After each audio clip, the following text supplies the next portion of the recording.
bruised, and the vulnerable. When they speak, help me help us hear them.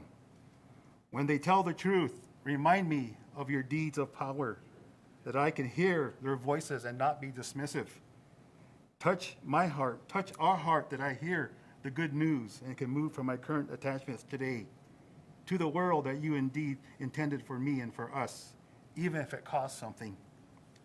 I pray for the strength to move forward, practicing the principle, justice is what love looks like in the public, which our Savior Jesus Christ demonstrated with his life.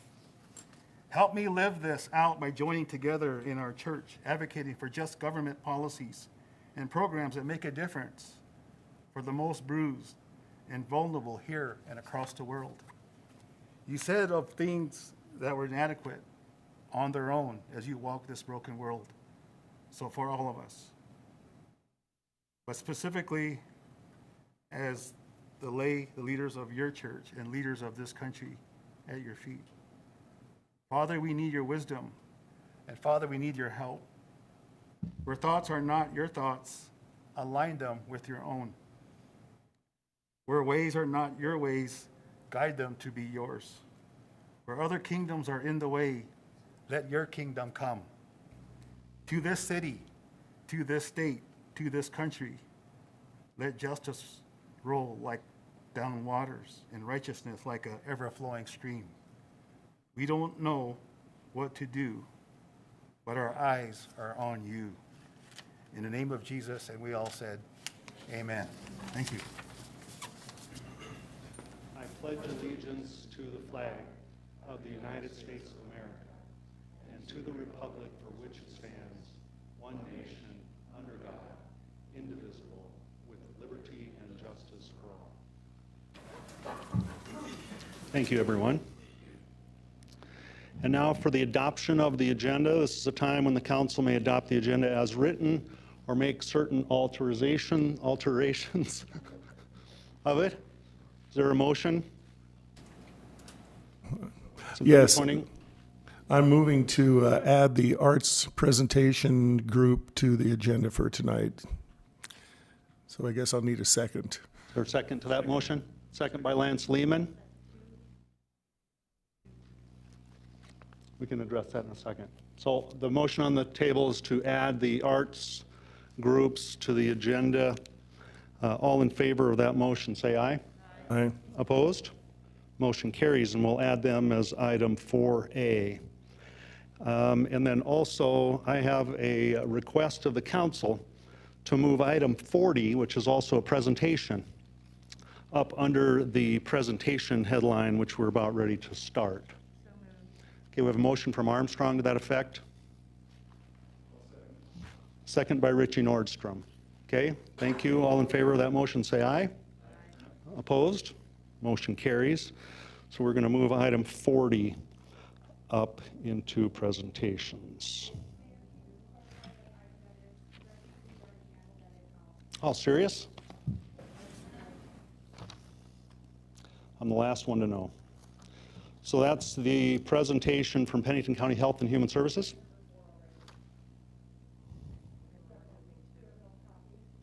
Yeah, I have an old copy. Okay, so have you removed item 2? Or no? Sorry, folks.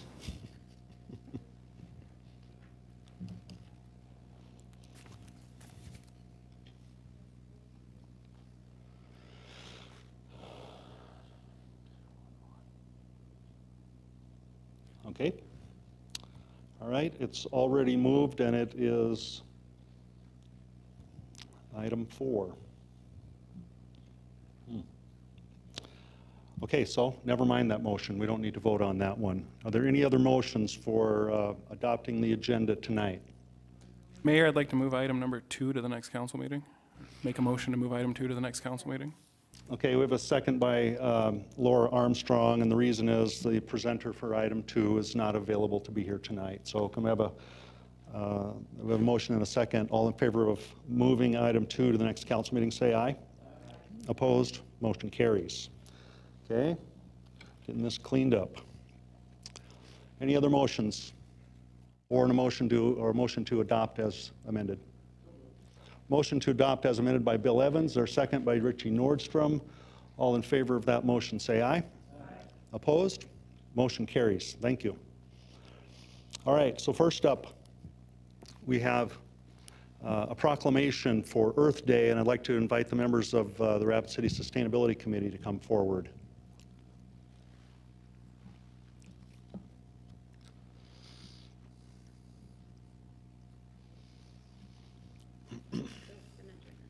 Oh, good. We're like crowd. There's another Earth Day event going on tonight. Oh, there is? Yeah, sorry. Okay, so I'll read the proclamation. You guys give a 20-minute speech or so, and then we'll... Everyone will love that. Good. So as you may know, Earth Day is coming up, and I have an executive proclamation to read, and then I'll turn it over for any comments to the Sustainability Committee.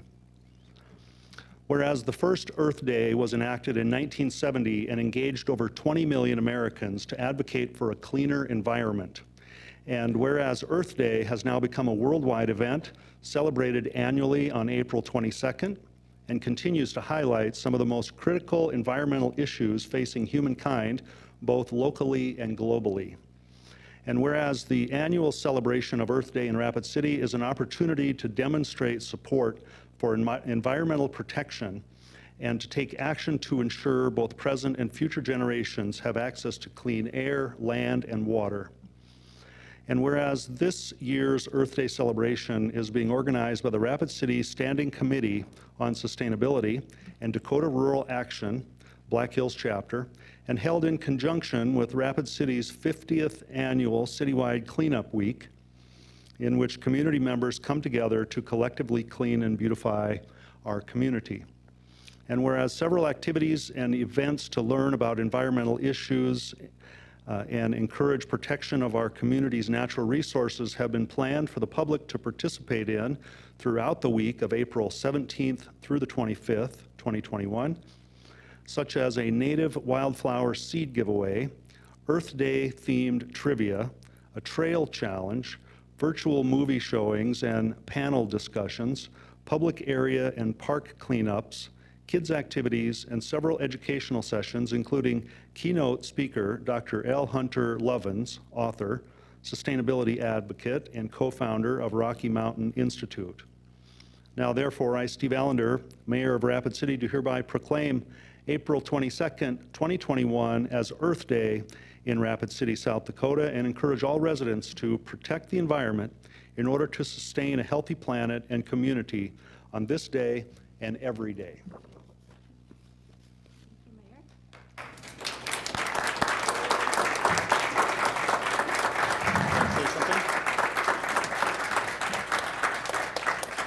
Thank you, Mayor Allender. I hadn't prepared any remarks as I didn't know we'd be given a chance to speak, but I will take this opportunity to invite everyone to participate in this week's Earth Day activities. It's actually a whole week long of events. We started last Saturday at the farmers market.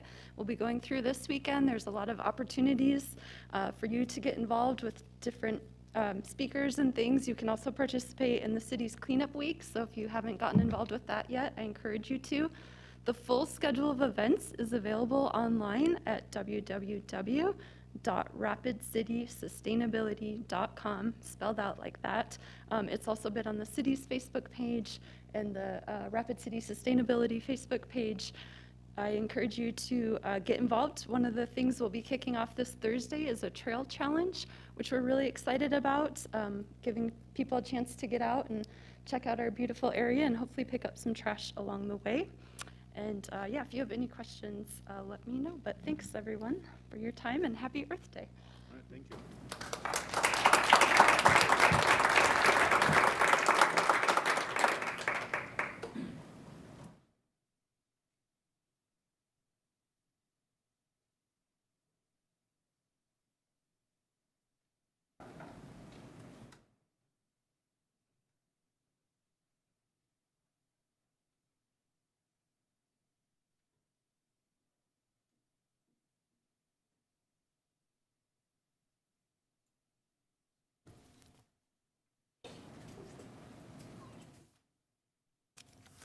Okay, starting on the agenda with the new agenda, I see we have the 211 presentation as item 1.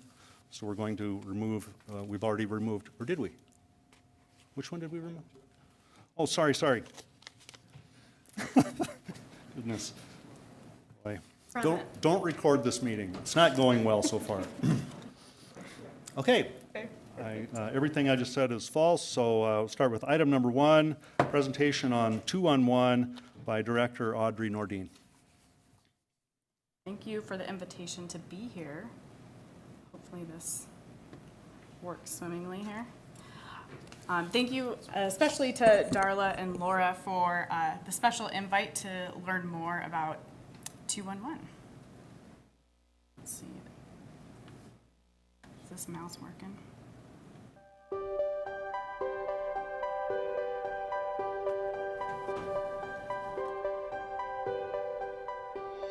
The Helpline Center is a nonprofit organization, so I am the CEO and run the day-to-day operations, but we ultimately have a board of directors that provides guidance and oversight over the whole operation.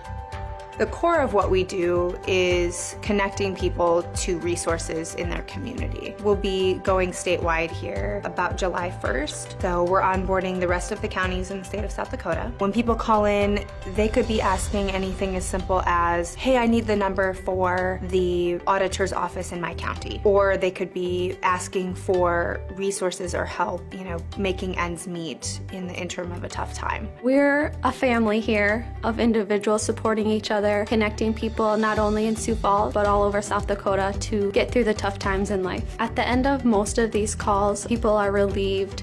They're saying thank you to the people who are creating these groups to help. Thank you to us for answering the phone. They're just relieved that they don't have to face this alone.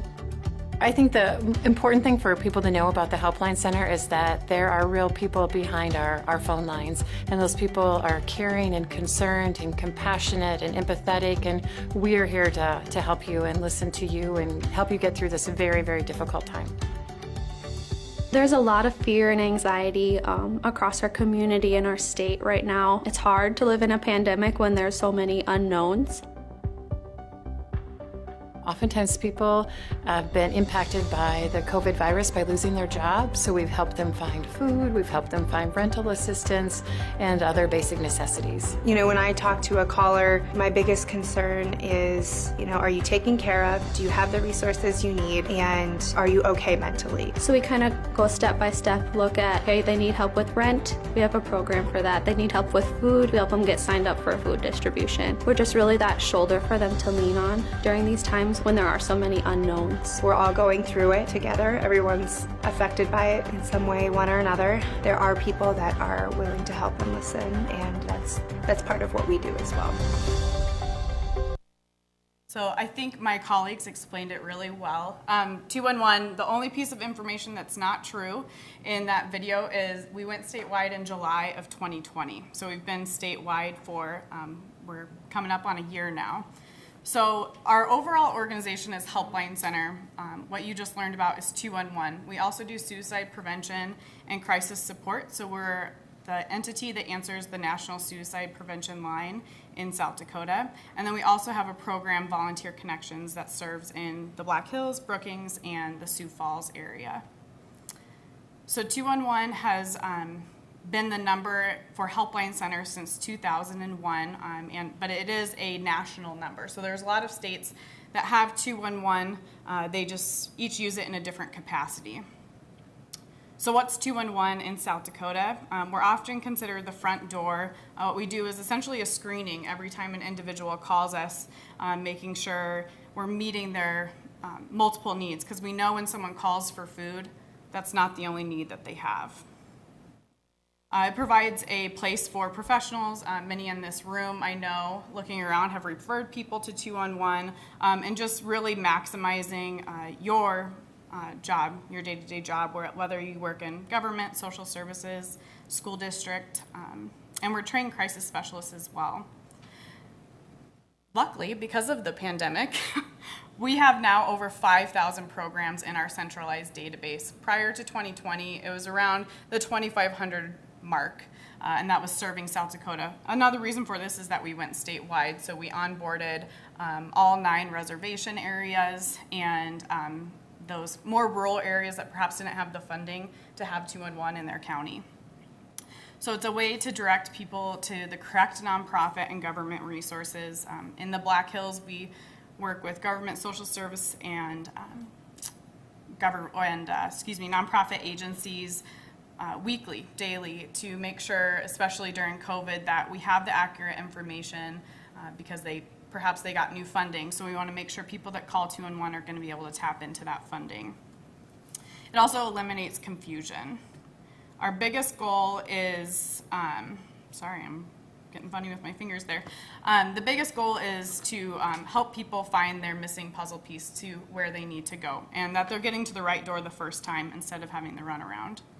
Another piece of what we do is disaster recovery. So I won't have anyone raise their hands, but if you signed up for the GP Fire 85511 during the Schroeder fire, that was Helpline Center that was sending those texts out in partnership with the local authorities that were making those calls.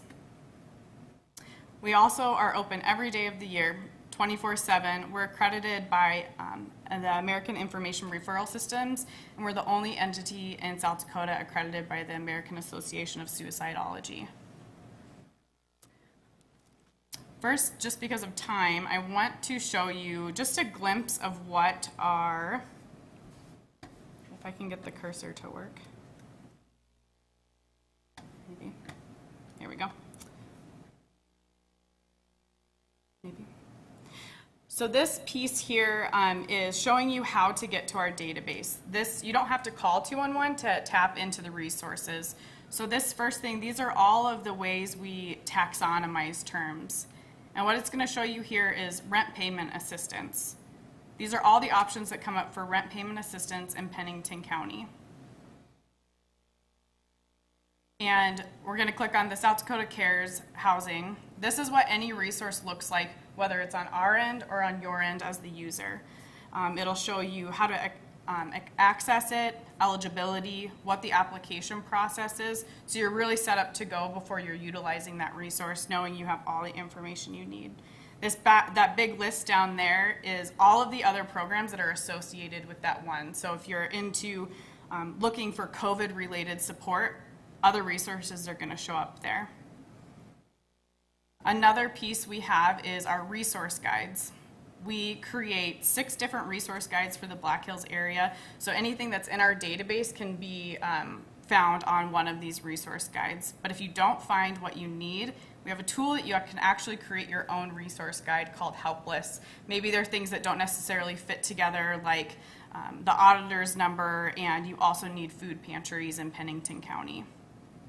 And now the council members have this in front of them, but our Black Hills snapshot has all of our data from 2020. In the Black Hills, we had over almost 19,000 resource people that contacted us. Through that, we know, like I said, when people call 211 or they utilize 211, they're often not only having one need. So per our accreditation, we give out at least 3 referrals based off of what those people's needs are. In our contacts, out of those contacts, we identified 37,973 needs. The top 3 needs in 2020 being food, mental health and addictions, and income support and assistance. So this, that kind of showed you, this is a dashboard that's available to anyone. It'll give you real-time data of the calls that we're seeing. You can change it by your geography. Maybe you're interested in suicide-related calls. There's a tab for that.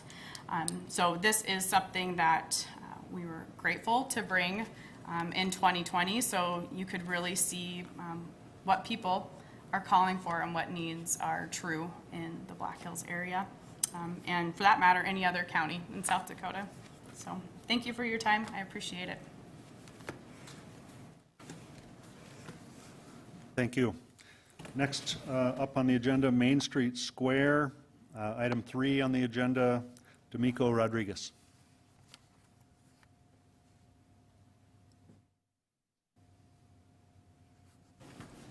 Hi, everybody. Thank you for having me today. And what I'm going to talk about, and I'm not exactly sure how this works, either. Ah, bless it. So what I'm here to talk about is an idea that we came up with at Destination Rapid City called giving meters. And this is not an idea that is new to Rapid City. As a matter of fact, I named this 2.0 because we have had giving meters in downtown Rapid City before. However, we're going to relaunch the program with a little bit different spin on it. So what's different this time around is, Rapid City was actually ahead of the game when they came out with this idea previously. However, I think it was a little bit too new, and the technology wasn't there. Where other communities, for instance, this picture up here, are some giving meters that Phoenix launched in 2020. And what a giving meter is it looks exactly like a normal parking meter. However, we're encouraging people to make donations into these meters to help fight or to help organizations that help the homeless or less fortunate in Rapid City. So the idea is DRC was donated 10 giving meters that would be placed throughout downtown. This is just an example of what Phoenix did, and they had their local arts organization paint these meters so that they stood out. We have secured 10 of these that can be placed throughout downtown. Right now, they're being processed by the same company that Rapid City purchased their giving meters from, or their parking meters from. And these are going to be painted a standard color green. And green, for those that don't know, is the color of homeless awareness. So we're getting them painted green, but we have the option to paint them whatever we would like. The idea is that the Destination Rapid City Board will create a subcommittee that will select organizations that support the less fortunate and give the annual proceeds. So the whole premise is to educate people to give to the meters rather than give to the panhandlers themselves. Because those of us that are in Rapid City know that oftentimes those funds that are given to the panhandler don't go to actually what they need. This would go to the organizations that help the less fortunate. Any of those can be Love Inc., Hope Center, Mission, any of the nonprofits. And the Destination Rapid City Board would select those and then give the funds that are accumulated by these meters at the end of the year. Main Street Square and Destination Rapid City will manage the program. We're not asking the city to do any of the managing of it. Also, the use of this updated technology. Our old meters only took coins, where this new technology will allow, if somebody wants to give via credit card, they could do that. If somebody wanted to give change, they could do that. And then also, the idea is to have a sign on these meters that have a QR code on them. And QR codes are an old technology that have now, through the pandemic, become a little more usable because, for instance, restaurants use them so that they don't have to print menus and people touch menus. The QR codes would then be on a sign and people can see what organizations they'd be giving to. The big key to the QR code is that it is trackable. So we know which organizations get the most funds or have received the larger donations and things like that. So and the big piece and the reason why we want to do this now is because I say this all the time, is Rapid City's, South Dakota's light has never been brighter. Through good, bad, or indifferent, our governor has done a good job of promoting the state. Visit Rapid City has done a good job promoting the area. And the idea is to deploy these before the summer months and try to educate the community as well as the visitors to give to a better organization, or there is a better way to give, excuse me. And this is just a mock-up of one of the signs that we came up with. And the messaging is very, I wouldn't call it aggressive by any means, but it says, help us help Rapid City. It's okay to say no to panhandling. And then there's a better way to give. Then there's the QR code that you would scan, and then it'd come up with the list of organizations that you would be giving to. But the whole point is that through social media, business participation from the downtown businesses, PSAs, is to get the word out about this. And I think there was a press conference earlier, I think last July, and I think what was missed was that simple message of there's a better way to give. And here, Destination Rapid City is trying to do what we can to inform the locals as well as the visitors that there's other options rather than giving a panhandler cash. That money can go to an organization that is better suited to help them. What our ask is from the city is our request is to place these 10 meters in the city right away. Now, there is one pole that is still in place. It's right by the medicine wheel at Main Street Square on the corner of 6th and Main Street. That would be one of the high traffic locations that we would be looking. But the issue is that these are in the right of way. So we would be placing these throughout downtown and throughout high traffic areas, and we're asking for the city to allow us to do that. Also, the request, again, to put them in high need areas with the city's approval, and also to request funding to install the poles and the meters. And there is a handout, and I think that funding, the total was about $1,000 for the 10 poles and the install for those. But what we do know is that Rapid City has resources for less fortunate. One of the things that we've been working with as Destination Rapid City is informing the downtown businesses and the downtown patrons that there are feeds throughout the park system. There are resources that are available to those less fortunate, and the cash may be better suited in a different way. Because it doesn't go to the resources a lot of times, and we all know that. That's why the messaging is there is a better way to give. And our ambassadors, the Destination Rapid City ambassadors and downtown ambassadors, can help get the word out with them being on the streets and kind of helping to direct and redirect some of the panhandlers. That would be a good opportunity for us to, again, touch the community and touch the visitors that will be here this summer. Our goal is to deploy these by June 1st. We're working with the meter company to get them to us as soon as possible. They just need to be manufactured and personalized to suit Rapid City's needs, and we will have them and be able to put them on the streets. And then also that same signage, and I want to just take a moment to address the signage. Everyone has an idea of what that signage should be. It should be more harsh. It should be less harsh. It should be more direct. That sign is not the gospel yet. We're still working on what that messaging is, but the whole point is to direct people to find a different way to give. That same signage could be displayed, and we have gotten confirmation from some downtown businesses that could be displayed in their windows, because this is on behalf of the downtown businesses and the businesses in the surrounding downtown areas. We all know it's an issue. This is not going to fix the issue, but it's going to educate, and that's one of the biggest things that we need to do. So with that, I can stand for any questions, but if there aren't any, I would say thank you. Well, thank you, D'Amico. I would suggest that you and your group identify the locations where you'd like to see these poles installed and forward those to me here at the office, and then I'll get back in touch with the council to get approval on those specific locations at the next meeting. And then we'll be good. Okay? I think we weren't anticipating any action here tonight. No. So, yeah, we'll work with you to get that proposed and get the council to consider it. Appreciate your time. Thank you. Thank you. All right, next on the agenda, Pennington County Health and Human Services, the Executive Director, Barry Tice. Good evening. I'm Barry Tice, the Director of Pennington County Health and Human Services, and I've been with the department for 16 years, 6 of which I was appointed as the Director. Thank you for allowing me this opportunity to provide a brief overview of the work done through Pennington County Health and Human Services. Health and Human Services is one of 4 primary partners within the CARE campus, which includes the Rapid City Police Department Quality of Life Unit, Behavior Management Systems, and the Pennington County Sheriff's Office.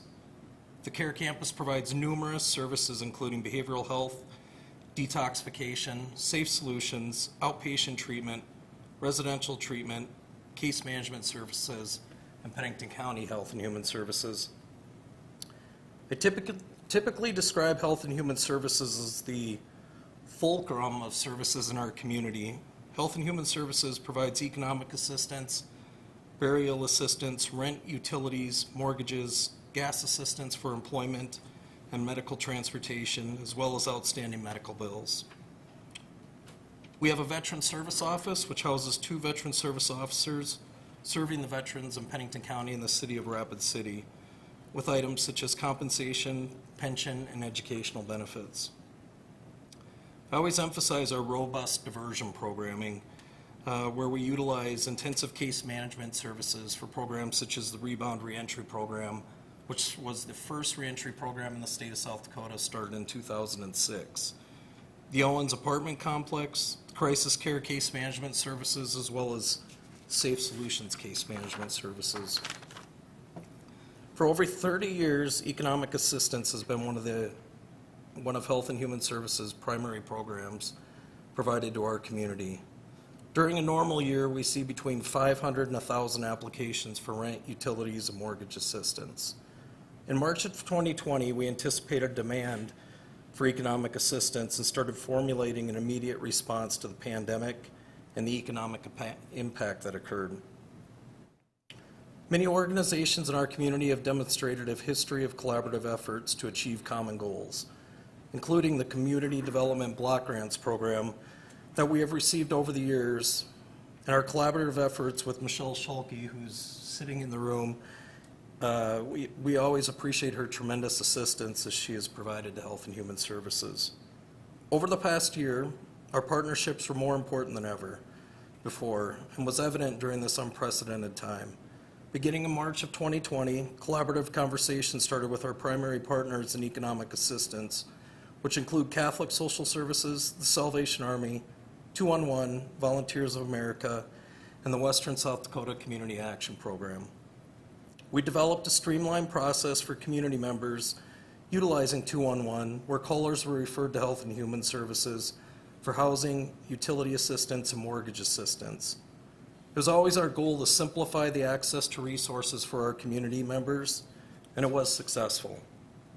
During this time, we also developed a database to our sister partner agencies in determining what funding was available for the services that were being requested, as well as tracking applicant information to ensure we were maximizing the limited resources that were available at that time.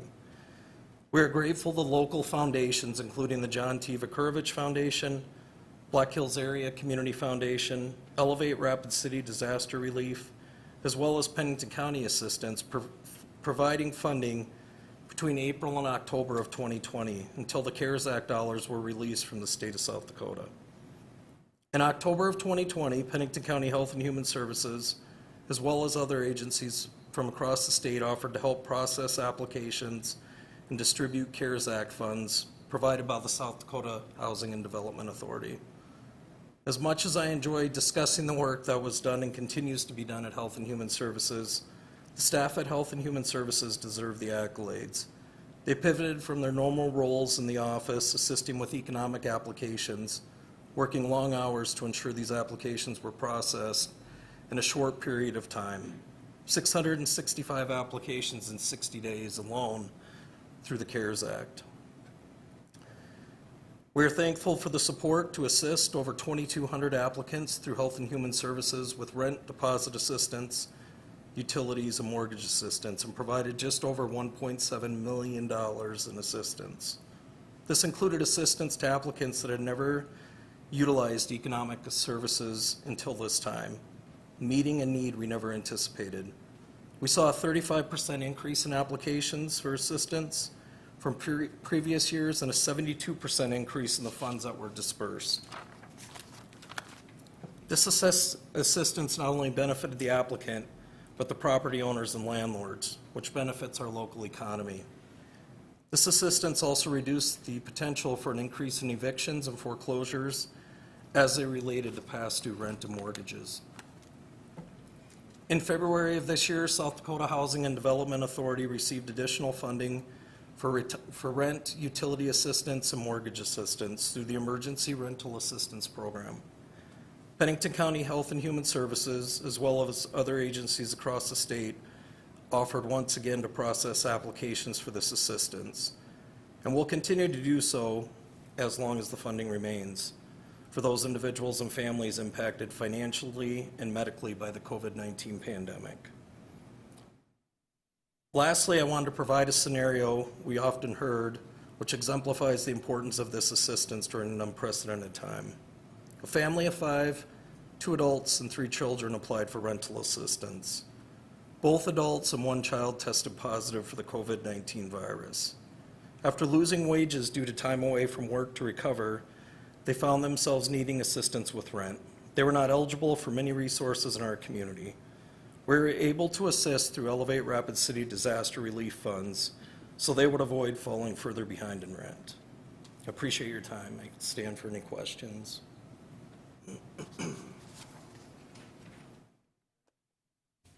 Thank you, Barry.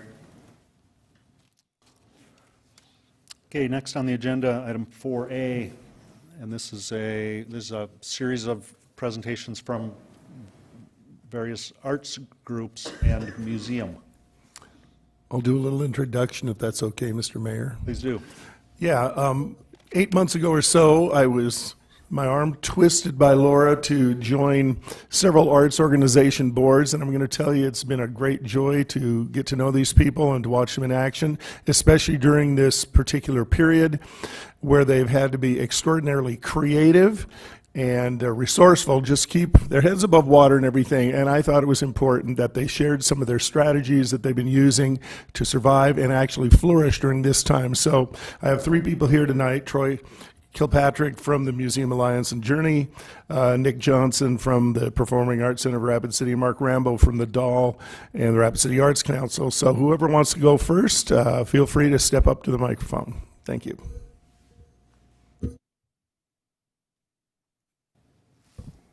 Thank you. I'm Nick Johnson from the Performing Arts Center of Rapid City, and thank you, Bill, for inviting us here. So as you can imagine, it's been a quite challenging year for the arts, and especially performing arts, which is really about live events, and that's what we really learned. We've tried to do our pivots to virtual and online, but what we've realized is that we're live arts organizations, and we're looking forward to hitting the ground running again. Our season this past year, roughly our seasons run like an academic year, so our 2021 season would have been our 9th. We were doing so well right up through March of 2020. We were seeing numbers in attendance and performers on stage and kids taking classes and adults taking workshops. We topped out at about 44,000 people served through 2019, and that fell down in 2020 to about 11,000. That includes about a quarter of the year, but we kept going. We provided a great facility with some really professional help, and our professional technicians really learned a lot about Facebook Live and YouTube streaming and a lot about that. And so what the Performing Arts Center provides is the facility for arts organizations. So you'll see Kirsten here from the Black Hills Symphony Orchestra who live streamed at least 3 concerts. The Black Hills Community Theater, which I also managed, did many virtual play readings and classes for kids. The participation was nothing like what we had seen in the past, but it was something that we felt we needed to do to keep alive, to keep ourselves in front of the public. And I think the people who participated in that appreciated that diversion and having a local diversion. Of course, funding has been one of the biggest difficulties. The Performing Arts Center runs a little lean because, like I said, we're support staff and a facility, so of a budget of $300,000 in a normal year, we cut that down to about $160,000 this past year. We learned a lot about acronyms and funding, EIDL loans and PPP loans and the CARES Act, and we went after every single grant we could. We had great support from the State Arts Council, from the small business grants through the CARES Act, and I guess I would say that we're here and we have cash flow, and we're ready to hit the ground running. We're very pleased to have our first public performance outside of a school. We're housed in Rapid City High School, so of course we've had the school district actually told the middle school music teachers, if you want to do something live, do it over at the Performing Arts Center. So we've hosted a dozen concerts by various ensembles, but our first live performance was by the Black Hills Symphony Orchestra about a week ago. a very modest audience, socially distanced, masked up, but we felt very good about that foray into the performing arts, and we feel good about continuing on and rebuilding what we had. We appreciate the city's support. I said between some of these grant awards we received, there were a few months where that city check was the only funding we saw all month, and it's greatly appreciated, and your dedication to the arts is appreciated by everyone involved. So thank you very much. Thank you.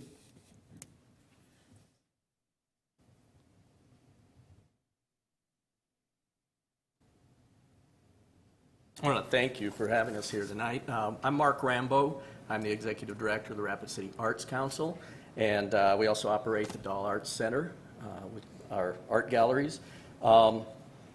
First, I want to say thank you. You know, like Nick had just mentioned, the city funding that we've received has been essential in keeping us afloat over the past year. Both the funding as well as the I guess, personal attention that we've received from all of the various people here, several of the council members, the mayor's office, the city attorney's office, finance audit, everybody has been fantastic over the past year. Able to answer a lot of questions, able to help where they're needed, able to give us very frank assessments at times of, you know, what we need to do and where we need to be. So I want to thank everybody for that. I came on board just almost exactly a year ago, and we were shut down. We had the galleries all locked down, and all of our employees were either furloughed or on very limited hours working from home. So we hurriedly got a PPP grant loan at that time, and we're able to target June 1st for our reopening date. We've since, under CDC guidelines, everything we've done, have had the galleries reopened, numerous different art shows, some wonderful art shows going on. We've been able to have our youth camps during the summer. Again, very limited numbers, very limited participation, but they've been occurring. We've had some amazing videos that have been made by some of our staff that are shared through our YouTube channel as well as on our website. I'd encourage you all to go on and look at them. We've really looked at the last year as not just struggles, but the opportunities that it's allowed us to do. Not a lot of organizations have the chance to kind of shut down and restart. And we've really taken it as an opportunity to look at the different programs that we do, the different relationships we have around the community, the relationship with the city, the relationship with the school district, relationship with the police, everything that we've done in the past that we continue to do, but we might have to do in a little bit different way. We've been able to recently reopen for our first live performance as well. We had a contemporary jazz concert the other night to a sold-out crowd, again limited in size, but a very enthusiastic crowd. So we're really happy to be getting to the point where we can start seeing a light at the end of the tunnel. Our revenues are down. We're down in 2020 by 59% over our goal, our original goal, and that's with PPP funds and CARES Act. So, you know, it has been a struggle, but again, we've set the challenge to ourselves of doing everything we've done in the past, just doing it in a different way. And I think we're very proudly able to say we've done that. So, and I owe that to a lot of people here, but also to an amazing staff and very active board of directors who have helped us out. So in addition, we did have funds that recently were distributed in the community from the arts contingency funds that the city makes available, and we've gotten those distributed to 17 organizations in the community. So that's 17 other organizations that you've all been able to support through that activity. And again, on behalf of all of them, I want to thank you as well. So, thank you. Thank you.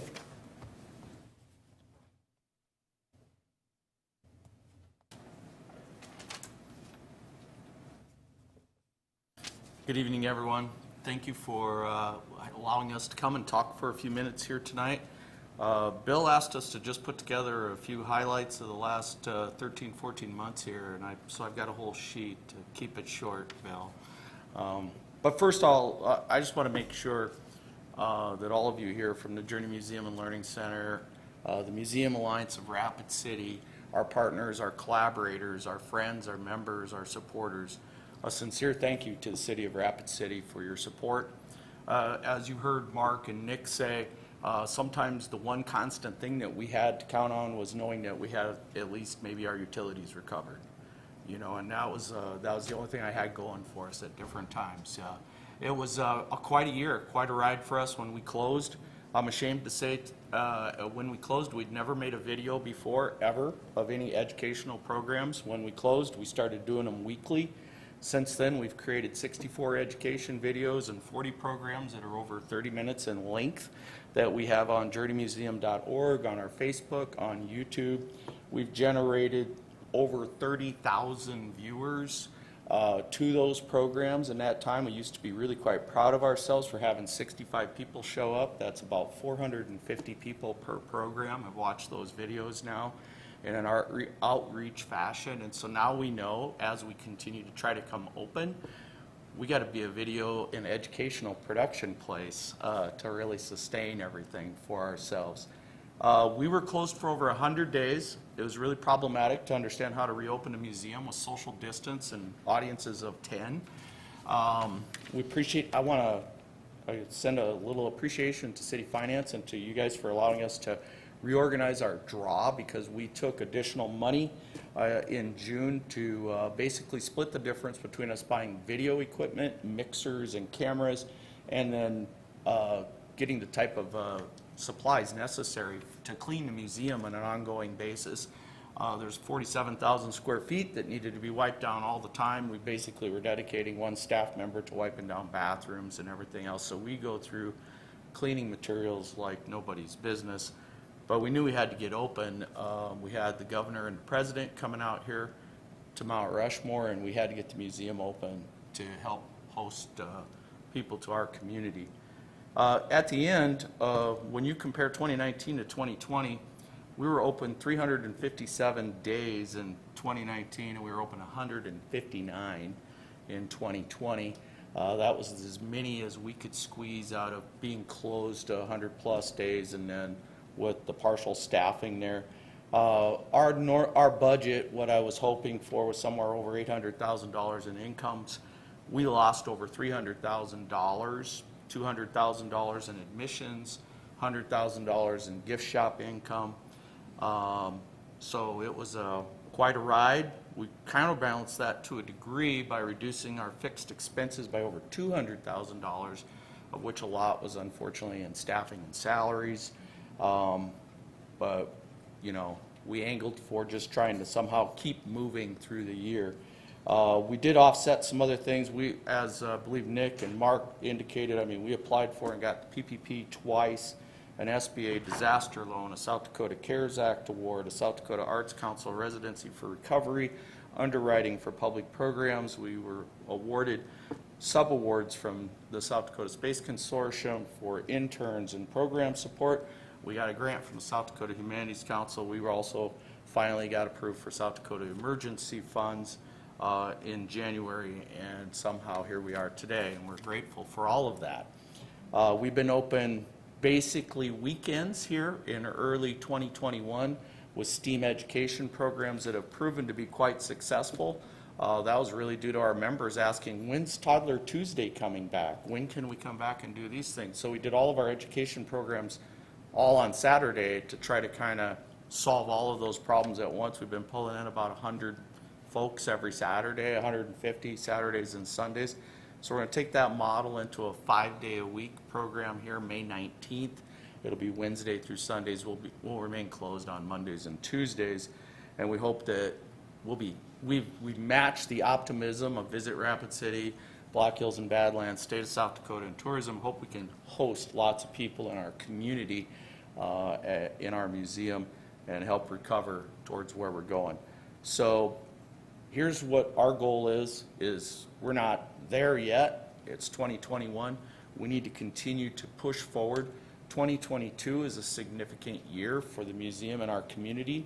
It'll be 25 years since the journey opened in 1997, and we'll also commemorate 50 years ago the 1972 Rapid City flood, which is an important job for the museum to make sure we do that in the right way. And so again, we want to say thank you to the City of Rapid City for being such a fantastic partner, someone we can count on, and we are proud to serve you and be a part of this community. So thank you. Thank you, Troy. I think that wraps up our presentations for tonight. We'll move on to general public comment. We have one speaker request for tonight, Gina Parkhurst. All the speakers tonight will have a 3-minute time limit, and there's a timer over here to my left for you to watch, so the floor is yours. All right. May I remove my mask for speaking? Yes. Okay, thank you. Good evening, Mayor Allender and members of the Rapid City Common Council. I am Gina Parkhurst. I'm the current regent or leader of the Black Hills chapter of Daughters of the American Revolution. In honor of our chapter's 100th anniversary, a banquet was held Saturday, April 17th at the Rushmore Hotel here in Rapid City, with 48 attendees, many of whom were dressed in 1920s garb. We would like to thank Mayor Allender for sending a proclamation in honor of our 100th anniversary. At our dinner on Saturday, State Regent Robin Fansler of Sioux Falls brought greetings, and 3 local women were posthumously honored as DAR Women in American History. Those 3 women include Deborah Whiteplume, Native American activist and water protector, DAR member Tracy Rushing, recipient of the DAR Ellen Hardin Walworth Medal for Patriotism in 2002, and past DAR State and Chapter Regent Robin Dustman. We had a couple programs. One of them was given by Kelly Kirk, Black Hills State University history instructor. She talked to us about the time after the vote, when women received the right to vote in 1920. And we also had a program by Mary Buholtz of Belle Fourche. Mary Buholtz is a local historian and Belle Fourche chapter member.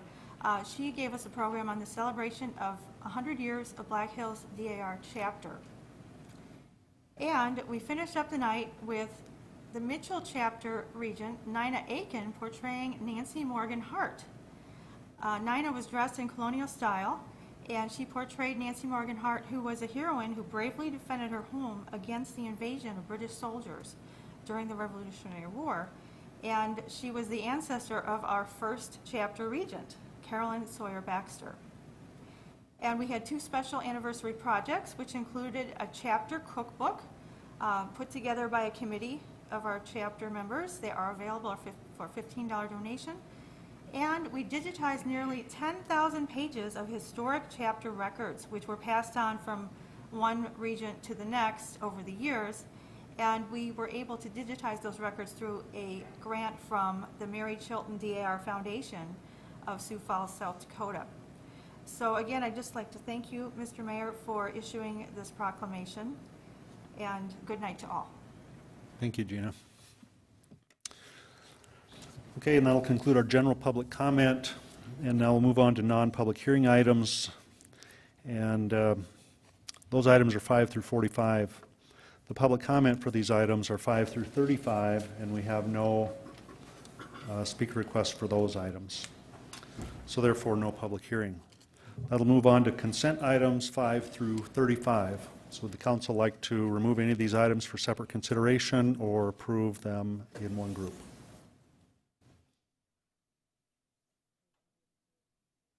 Motion to approve the consent items by Armstrong, a second by Lehman. That'll be for items 5 through 35. All in favor of approval of consent items say aye. Aye. Opposed? Motion carries. That'll take us to non-consent items 36 through 45, and we'll open public comment on those items. And I have some speaker requests here on item 38. So the same reminder to all the speakers here tonight, we have the lights over here. Everyone has a 3-minute time period to discuss your issue, and then pass the podium to someone else.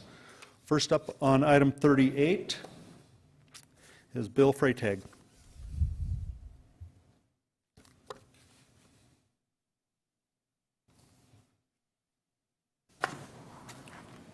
Thank you, Mayor, and thank you, Council.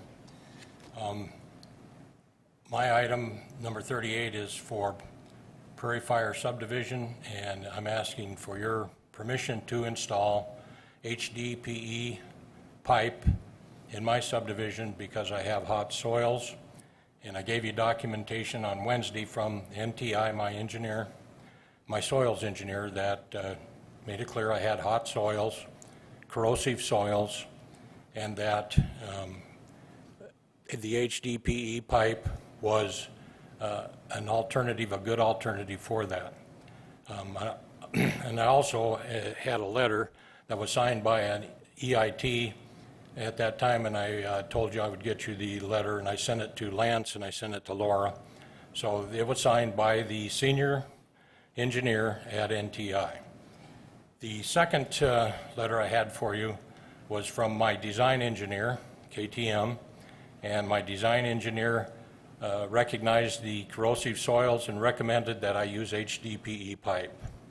And then finally, I brought you the information from your own engineer that the city hired in 2013, probably one of the widest respected engineering firms in the middle of the United States, and that was Black & Veatch.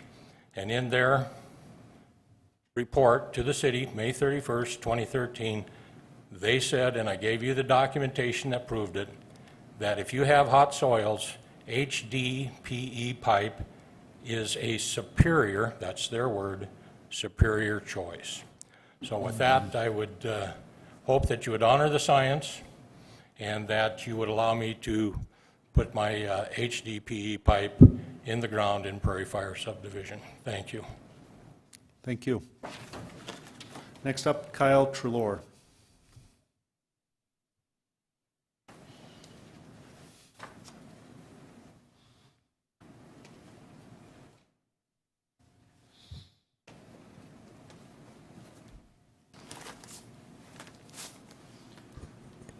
Hello, everybody.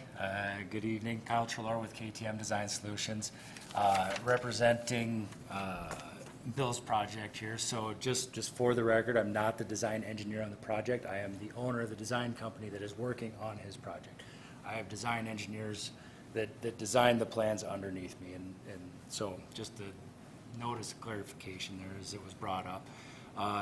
Bill did bring a letter in at the working session. I have since had that signed by engineers as kind of just further backup that all of the design engineers within our group would support the use of HDPE pipe in a situation like this. I did just want to kind of bring up maybe some more practical points with the HDPE water main. It's commonly used in our area. So as I was walking out of the office tonight, I kind of just ran through the different projects that we have under construction right now. And pulled, I don't know, it was about 7 or 8 different design plans that are under construction from Spearfish, Sturgis, Box Elder, even here in Rapid City, underneath Rapid City streets in the Rapid Valley Sanitary Sewer District, we're installing HDPE pipe. So just kind of as a commonly used material in this area, it is something that we do utilize in a lot of different areas. And in a lot of these other communities and with these other water districts, it is specified and used as a normal material. It does have benefits, and we've got some specialty people here. I'll let them speak to the actual pipe benefits. But it is a common material that we use. It's something that we specify in a lot of different plans that we do and have constructed. It's a material that our local contractors are familiar with. Even with the different crews that we run in the various offices that I'm associated with, the guys know how to do both copper services and HDPE services because it is a common material, and depending on which job you are and where you're at, you'll be doing one or the other. It is an affordable material. We've found ways to help with the overall cost of a subdivision by utilizing it, and we've worked with different communities in using it, all well, following the specifications that they're bringing to the table. So depending on where you're at, we will be installing tracer wire or tracer wire boxes, but we've always been able to use it and kind of eliminate some of the issues that you have with this long-term maintenance with coupling and whatnot.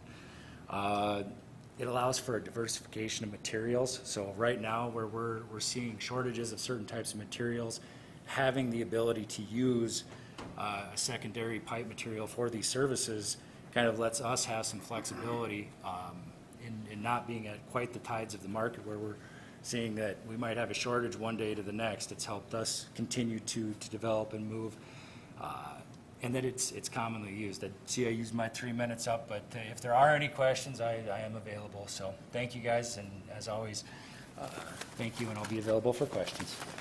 Okay, thank you. Dane Boomsma. Dane Boomsma with Professional Excavating. I'm here just in support of the use of HDPE. We have been using it on service lines from the curb stop or property line into the property by way of a permanent exception that staff granted a couple of years ago. Don't quote me on timeline, but it's probably been that long. It's probably been that long since I've been in front of you guys talking about the HDPE product. One of the cons of the product from staff at that time was there's no longevity of the product, which is not true. The product has been around a long time. Just in the last 2 years since I've been in front of you guys talking about the HDPE product, I still have not got a single phone call in regard to the service lines, whether that's in city limits where the HDPE was used or outside of city limits to repair an HDPE failed line. The only phone calls I get, because I am an approved contractor on your guys' utility list that comes from utility maintenance, the only calls I get are copper service lines, and that's throughout the entire year. There's no time of year, there's no rhyme or reason copper just fails randomly when put into the hot soils. One thing that's notable is we are actually using the product underneath city streets within the Rapid Valley Sanitation Districts where it's not Rapid City Utilities. That's another argument that staff has. We don't want that product under our streets. It is under your streets in certain areas right now with great success. We are not going back and digging up HDPE because it fails. It's also notable, and I'm hitting some points, so for those of you that remember a couple years ago, Rapid City is the only municipality, county, etc. in our area that does not allow HDPE used all the way from the main line to the house. The tools needed for the HDPE are the exact same tools as needed to install a copper line. The copper that we have to use is a Type K soft copper. It's very volatile when handling. It's very difficult to install. To say that the HDPE needs excessive training to install it, it is, if I had to guess, 10 times simpler than the copper because copper is so sensitive when it comes to denting, damaging, making sure it's perfectly round. The HDPE holds trueness in all temperatures and all environments. So any questions from a professional installer standpoint, I'm here for questions. Thank you. Thank you. Dustin Langston.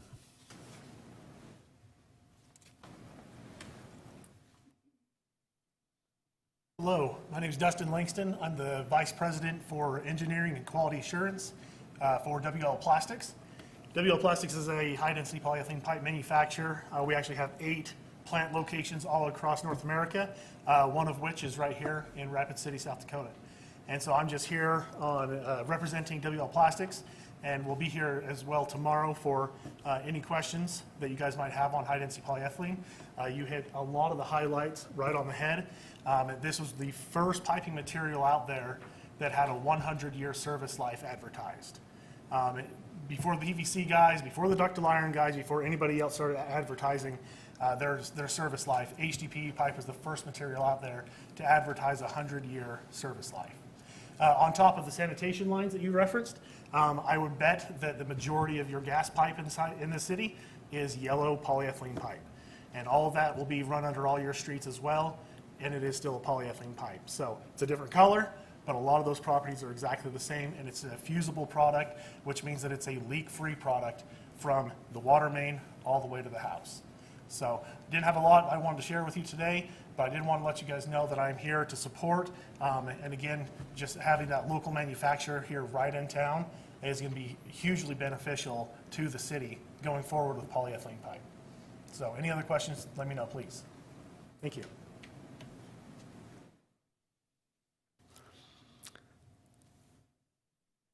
David Fink. Is it Fink? Yep. Okay. Amazing how many times I get sink and tank when I go to check into a hotel, but I think it's an easy last name. So Mayor, Council, really appreciate this opportunity.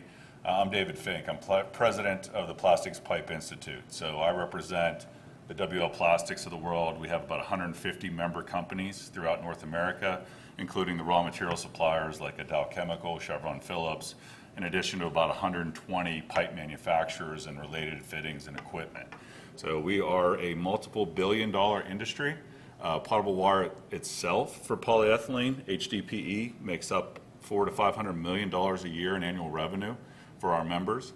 It has been widely used starting as late as the 1950s and becoming more and more popular here over the last few decades, mainly because some of the features and benefits that the colleagues have already touched upon.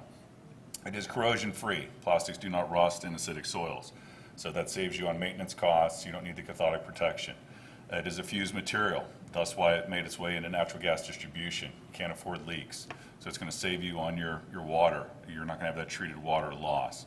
Again, it's widely used. We've got several communities that we can point to for case studies, and within our association, we're here to collaborate so that we can advance codes, standards, regulations. I'm here to address any questions that we can in regards to third-party certifications that have been out there for the material, any case studies that you would like to see. So it's not a new material. That can be the perception at times from folks. It's been around working successfully for decades. It's tough, it's durable. Some of the recent upgrades to the standards that we've done have provided so that an engineer, for example, on 3-inch and down, providing laterals, it's going to be really tough for them to screw it up. A DR9 is now specified, which means 250 PSI of pressure. You're not going to find too many laterals that need that type of pressure, so you have that safety factor there. And this is a product that can be used from anywhere from the high heats in Las Vegas or Phoenix, Arizona, to up here in the colder temperatures. It's actually a material that gets tougher whenever it's in cold temperature. That's a little bit different than PVC, which gets more brittle when it gets cold. So not all plastics are the same either. So again, if you have information, I can be reached at dfink@plasticpipe.org. Our trade association website is plasticpipe.org. My contact information and those for our engineers are there. And again, this is a material that not only is used in potable water, but natural gas distribution, wastewater, mining, and even nuclear safety lines. So it's very, very widely used. So thank you again for your time. Thank you. And that'll be the conclusion of the public comment period. And so now we will start under non-consent items with item 36 under ordinances. Item 36, first reading, ordinance 6464, an ordinance establishing chapter 8.40 regarding nuisance sidewalks and amending chapter 12.08 regarding sidewalk construction and repair. Darla Drew. Thank you. Move to approve, and if I could get a second, I'd like to hold the floor. Second by Richie Nordstrom. Go ahead. Dale, I have a couple questions on this one, if I could, please. So I was reading through this, and I wasn't actually understanding what we're going to identify as a nuisance sidewalk. Is that considered a trip hazard or anything that's cracked?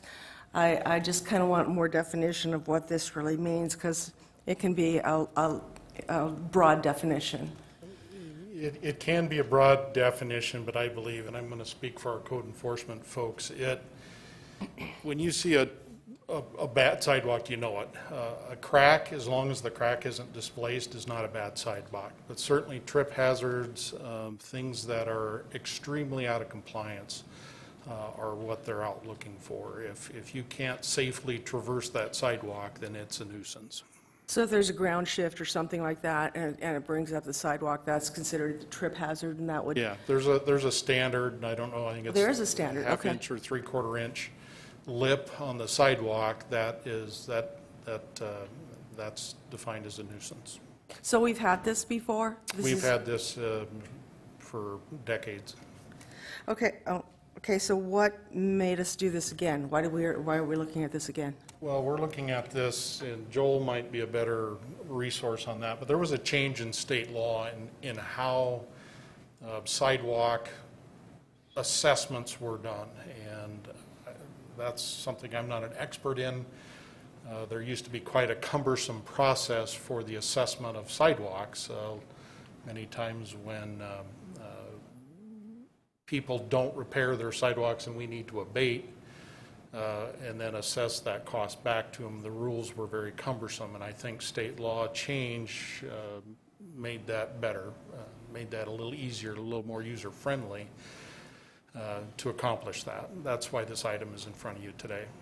Okay, so this complaint triggers code enforcement, and then we give people a time limit to fix their sidewalk, because this could be a fairly, expensive and timely thing to do, so. Oh, absolutely. What is, yeah, it possibly. They give a standard time limit, but we work with, I've been in front of this council many, many times on larger sidewalk projects where we've given up to a year and a half for them to, to either install the sidewalk or to make some sort of repair. So we understand the contracting ability in this town is, Yes. certainly in the summertime, it's going to be very difficult to hire a contractor and get them there in any short amount of time. So we constantly work with the property owners on schedule.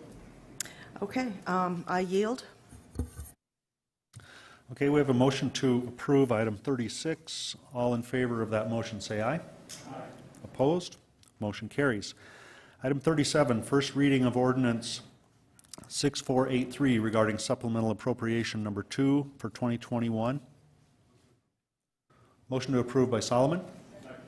Second by Darla Drew. All in favor of approval, say aye. Opposed? Motion carries. Under working session items, item 38, appeal by DevCore LLC of an exception request denial to allow HDPE water service in lieu of copper tubing from the main to the curb stop. Bill Evans. First of all, I want to make sure when we vote the right way. It's another one of those funny word ones that you can't tell if you're voting. I think we want to, if you want to approve it, make sure you explain that before we do our vote. But anyhow, as I pointed out on Wednesday, there's really only 3 places any pipe is going to fail. At a joint, where you're putting 2 together, along its length where it fractures, or in corrosion, as far as I'm concerned. And in this case, we've eliminated one of those reasons for failure. So to me, this becomes a no-brainer. In fact, maybe this is something we need to do in terms of changing our whole code so that it's allowed in all projects, so we don't have to keep doing these variances. That's all I want to say. Thank you. Okay. There's no motion on the floor. Darla Drew. Thank you. I guess I don't know. Bill Freitag, I think I'd like to ask you some questions. And then maybe Dale after that. So Bill, I'm likely to vote for this. I've seen you've done a lot of research, those kinds of things. So in your experience with this material, have you ever seen a break, and how is it remedied? Usually with the copper, you're not going to get a break, you're going to get a leak, and a lot of times the leak is caused by just when the installer is putting in the ditch, if he bends it, if he just gives it a little bit of a bend and he puts the smallest of a kink in it, the water on the inside of the pipe rubs on that kink, and usually within about 6 months, that by itself will create a hole. The other times that I get the leaks with the copper is if it wasn't really round when they put it into the fitting. Okay, but I'm not worried about the copper. I'm worried about the plastic pipe. I mean, if there's a break or a leak in that, how is it remedied? With the plastic pipe, you can pull it. You don't have to dig up the street. Oh. You can horizontal. Dane probably knows the correct terminology, but you can go under the street, and you can get a hold of the new pipe, and it also the thing that gets a hold of it has a cutter on it. And you pull it back through, and as it comes back through, it cuts the old pipe, and the new pipe comes right with it. Now, you can't do that with the copper, but you can do that with the HDPE. I would add one more thing. With the HDPE, and I've spent a lot of time talking to Rapid Valley because they're the most successful user of it in our area. And everything is the same with it as it would be for the mechanics, the copper, except for one thing, and that is a fitter, a stiffener that goes right in the end of it. It's only about so long and only costs $1. What that does, right at the end of that pipe, when you put it together right there with your fittings, it holds its shape. And so you can clamp it down and you have a good seal. Well, I did some research on this, and I called some people in Minnesota that I knew that were in the construction industry because I was concerned about the freeze-thaw, because every time I heard it referred to as like Austin or something like that, and they assured me that this was very well suited to this type of climate. If this is passed tonight, will you be buying locally? Yeah, certainly. Okay. And has there been any toxicity levels detected in this plastic pipe as you have the water go through it? Not that I'm aware of, but Mr. David Fink from the Plastics Institute could probably give you detail on that I can't give you. I've got 1 minute, so if Mr. Fink would like to come up and tell me about that, that'd be great. Yeah, so this product is certified to NSF 61 for potable water service, so there's no concern whatsoever about toxicity. The milk you drink comes in a high-density polyethylene milk carton. The water on the shelf is a high-density polyethylene water jug, just to give you maybe something that you're more familiar with. Also, when it comes to repair, you can do point repairs. You can actually pothole that area. They make electrofusion patches that can be fired on those. They have mechanical joints that can go in there to do repairs. So it's a very easy system to repair. Typically, repairs are because somebody drilled through it or put a backhoe through it. It's not going to corrode. It's not going to come apart with proper installation. So thank you. I really like that, and I really like the fact that it's manufactured locally. So thank you. I yield.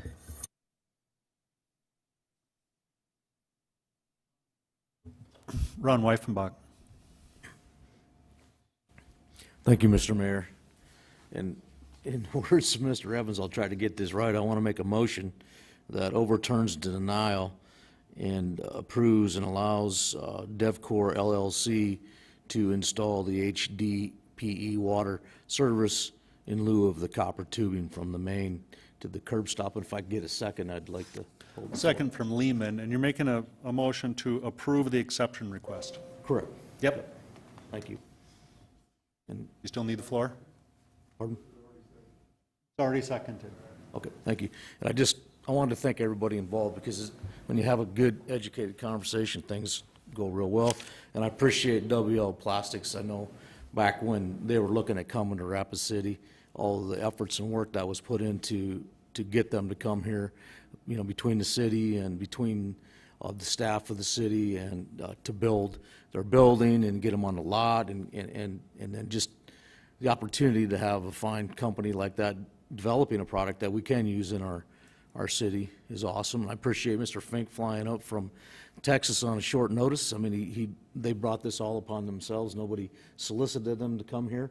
They heard the conversation on the HDPE pipe, and they wanted to weigh in on it, and I appreciate that. So, thank you.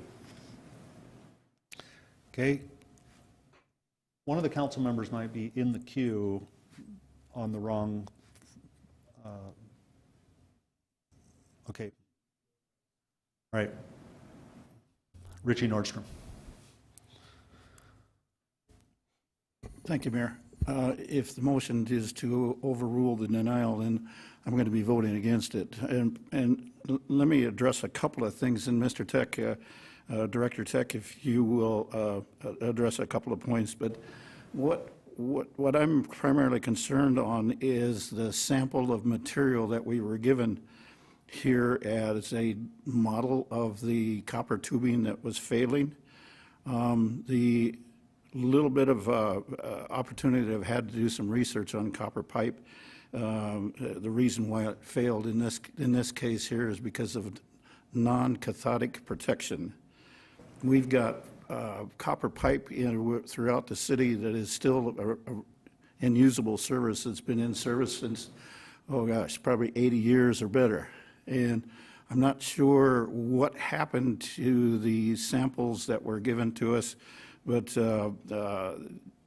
something happened to that caused that failure. And most areas where it's has that cathodic protection, we don't see that. And I just want to address, Mr. Tech brought up something else too for a second point, is that we'll be talking about this in the excuse me, the Infrastructure Advisory Group probably next Friday. And we would like to get some more information on that. And right now, I just don't have enough information to provide you on the state standard specs. But there is also a third point for Mr. Tech is that I'll try to give you time that's yield on my time for you, is that the third point has to do with the Rapid Valley water system.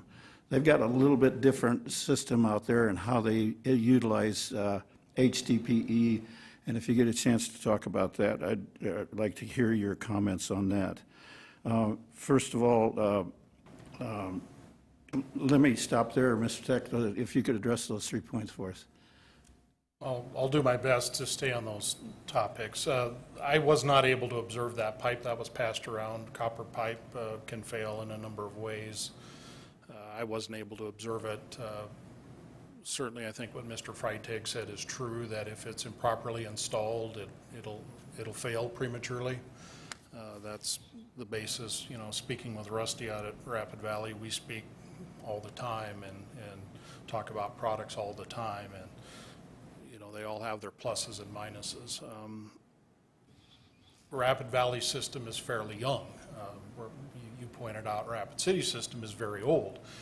And we have a myriad of products in the ground that probably went through a very similar thing like we're talking about today, that, hey, this is a great product. It's the wave of the future. HDPE pipe is a good product. There's no doubt about it.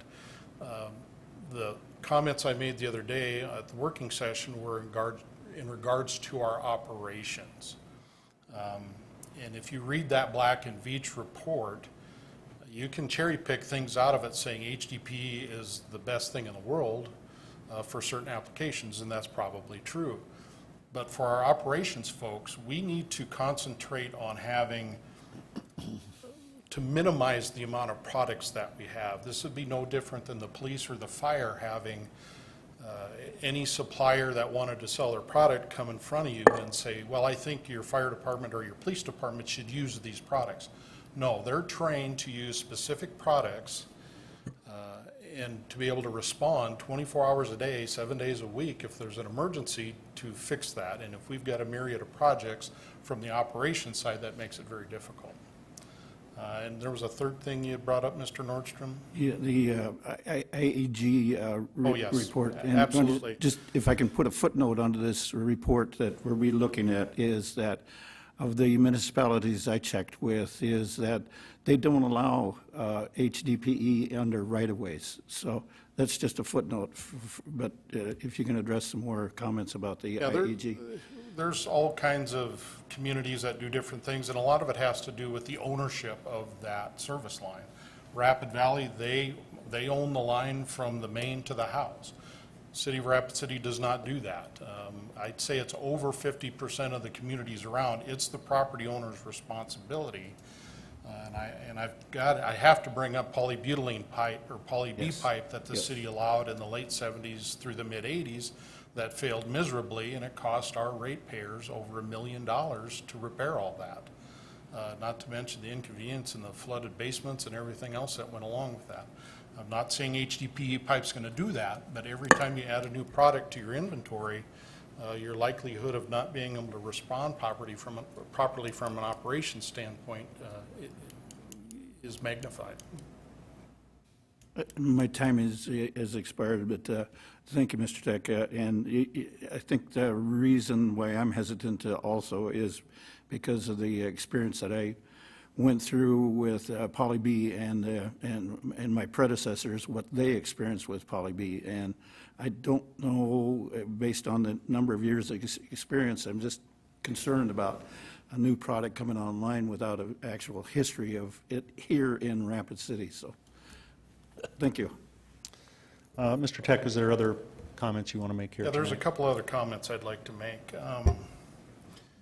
The first one is, you know, people want change fast. They want to, hey, let's do this right away. We've got, about a year ago, Ted Johnson, before he retired, put together an infrastructure advisory group, and it's part of this evaluation of our criteria, our standard specifications. He put the group together, obviously during COVID, not a lot was done because people couldn't get together to do that. Richie, I think, is participating in that. And I think that group needs to do the heavy lifting and not the city council as far as determination of what products that we use, what changes we make to our standard specifications and our criteria. So my recommendation would be, let's not rush this tonight. Let's let that group do its work and bring a recommendation forward that wouldn't be just for this development, but citywide. And then if this group is so inclined tonight to approve this, it's not about the pipe, it's about the entire system. So are you also approving tonight that the bedding for this material has to be correct? Because the bedding for this material is different than copper pipe. So we want to make sure that we're installing this product properly. It's not just as easy as jumping out there and throwing it in the ditch. So I just wanted to make those 2 points. Okay. Thank you. Back to Bill Evans. I do have one question for Mr. Tech. What are our current new mains made of that we're putting in? Okay. That question, to me, illustrates the confusion about this whole discussion we're having. It's not about mains, it's about service lines. Our mains are... I understand that, but I'm just, because I'm worried about the connections and where they meet. Correct. Our mains are primarily PVC piping in residential areas. So there is a metallic tapping saddle that gets put around that PVC main. So that is still a metallic fitting that still is susceptible to corrosion. Okay, well, I haven't taken a strength of materials class in about 47 years, nor a chemistry class, of which I got about 30 hours, in about 45 years. However, I do know products either love each other or hate each other. Salt and water, they love each other. Vinegar and oil, they hate each other. Plastic is not metal. And it's just like the concrete versus asphalt thing we have. They don't like to stay together. And to me, if you're going plastic, metal, plastic, you're creating more problems than if you go plastic, plastic. That just makes common sense to me because it becomes actually a molecular bond when you do that, not a mechanical one like that sleeve. So again, I say, let's move into the future. My phone isn't running on kerosene, and I think it's time to try something new. And I hope we all, in fact, I wish it was unanimous we'd change this. Thank you. Mr. Tech, I have a question. We've heard the term hot soils here tonight. Could you explain, in case there's anyone watching this meeting, what a hot soil is? Hot soil is a soil that if you put, well, it's highly reactive to metals. Along Rapid Creek, throughout town, there are, even in the Robbinsdale area with the silts and the clays and the cobble, there's hot soils throughout town. In fact, there's measurements you can make, there's laboratory testing. I believe the information that Mr. Freite gave you on Wednesday shows the numbers for the soil type out there, and it's not any different than the soils that we have in Robbinsdale, where we have copper service lines that have been in the ground for over 60 years there. Okay. Thank you. Darla Drew. Thank you. I want to contest the fact that this is an overnight thing. I think I've been here about 7 or 8 years, and we talked about this when I was first on council. So I would put it back in Mr. Tech's department to maybe do the research for us so that this can happen, because it will happen. I think it is where we're moving eventually. And it's been looked at for years. This isn't new. So I would like to just say that I think that, you know, if we say yes to this tonight, then it's on the engineers to figure out how we go forward, because that's your job to do those kinds of things. I hate to say that's your job. Sorry about that. But I think that would be the responsibility of engineers to make this work for us, because we've been talking about it forever. And it's made here. And I really like the fact that it's made here. And I would like to go ahead and support this because it's supporting local business in a big way. So that's all I need to say, but I just think that this is not overnight. Dale Tech. If I may respond to that, it's not an engineering issue. The engineering's done. It's been studied and engineered to death. It's the operations folks. It's our boots on the ground that have to deal with all these different materials is my concern. And I hope I'm being very clear to the City Council about that. That this is just another product then that they have to make sure they have stuff available to respond to any breaks or any issues. They have to carry spare lengths of this material. We want to make sure we don't have 15 different materials that we've got to now stock that is available to our operations folks if they have to respond to an emergency. Could I ask Dale a question?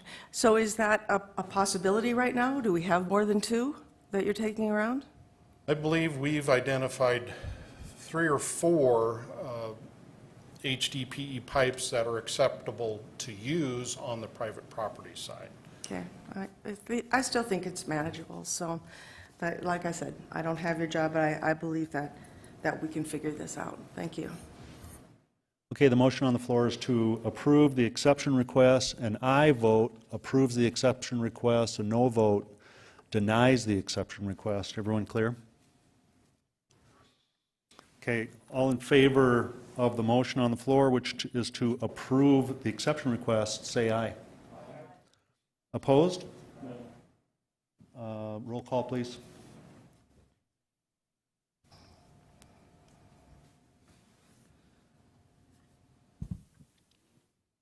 Lehman. Aye.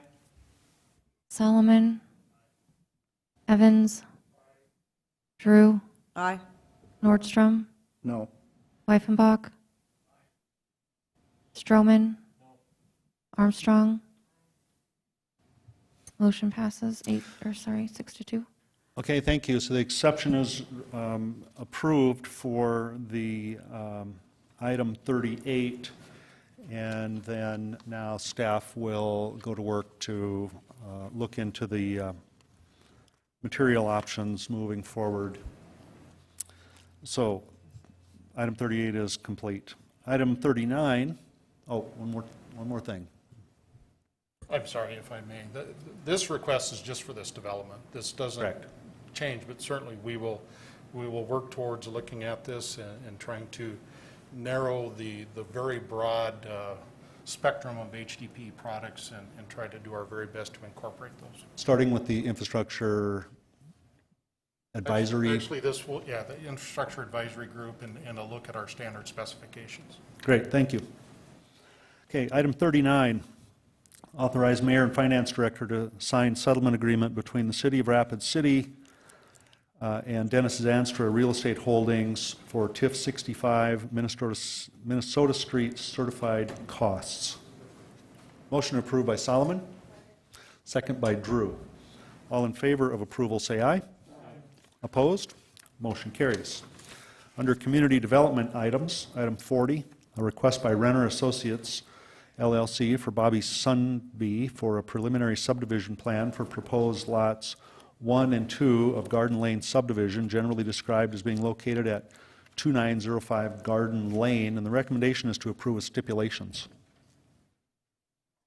Solomon makes a motion to approve with stipulations, correct? Second by Greg Stroman.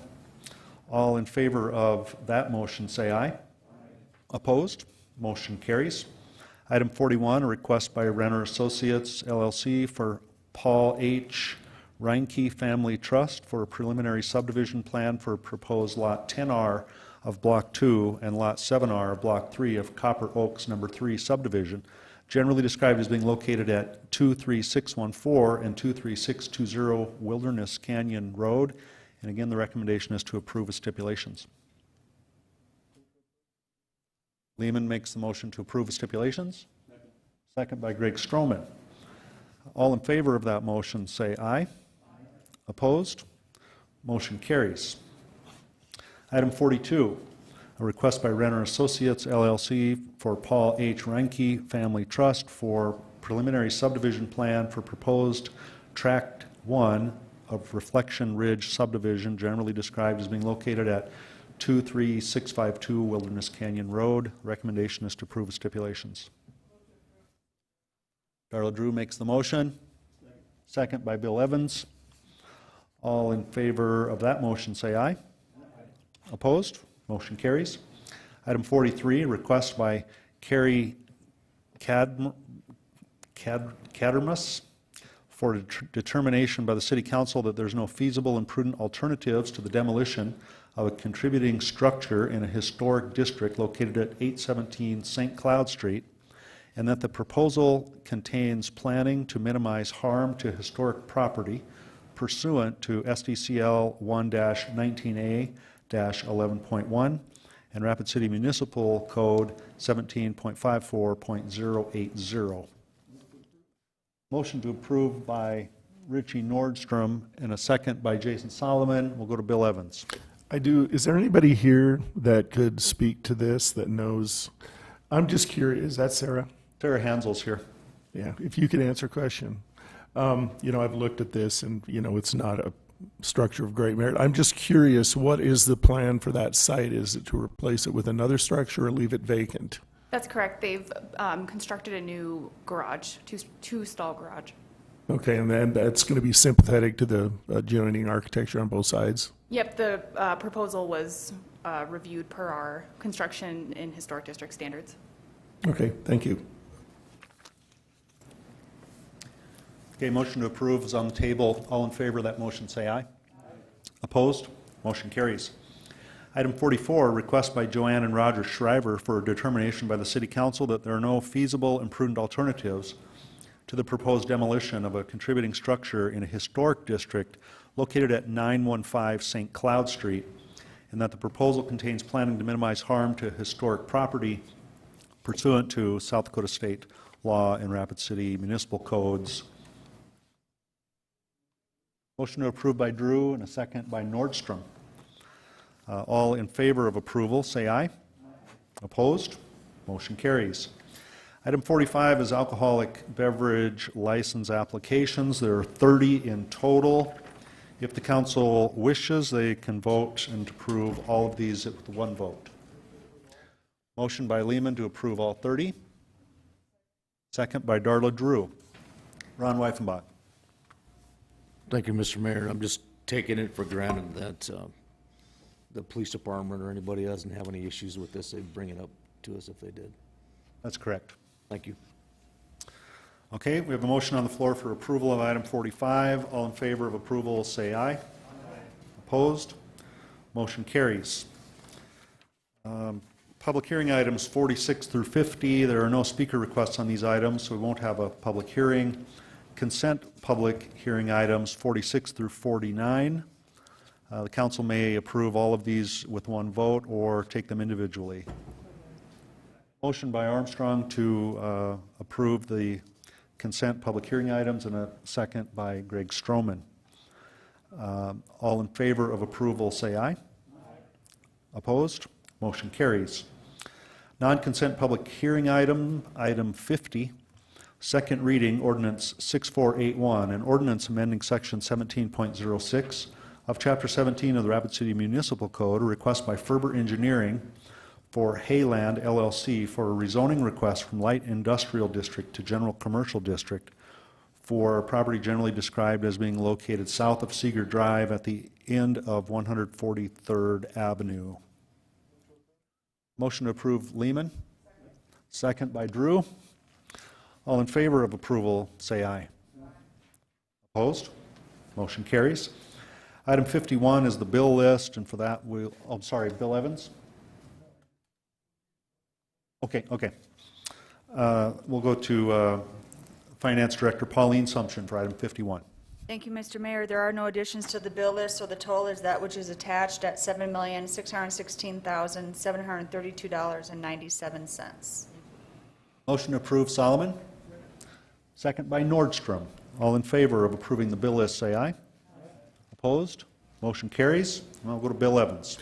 Yeah, before we go, I just want to mention, for my entire existence here, and I've lived in this town now for 62 years, and I've been frustrated, frankly, by sometimes some of the finest structures we have that should be considered great historical structures are ignored, demolished, and little pieces like these little homes and structures that come before the council, and there's all this attention paid to them, and yet buildings that are of great merit, for instance, the old First National Bank was a masterpiece that is torn down on its parking lot. And we have to be more cognizant of the fact that Rapid City was never a very architecturally rich city. We missed the boat because the money was up in Deadwood and Lead. And all you got to do is walk around the streets to see that.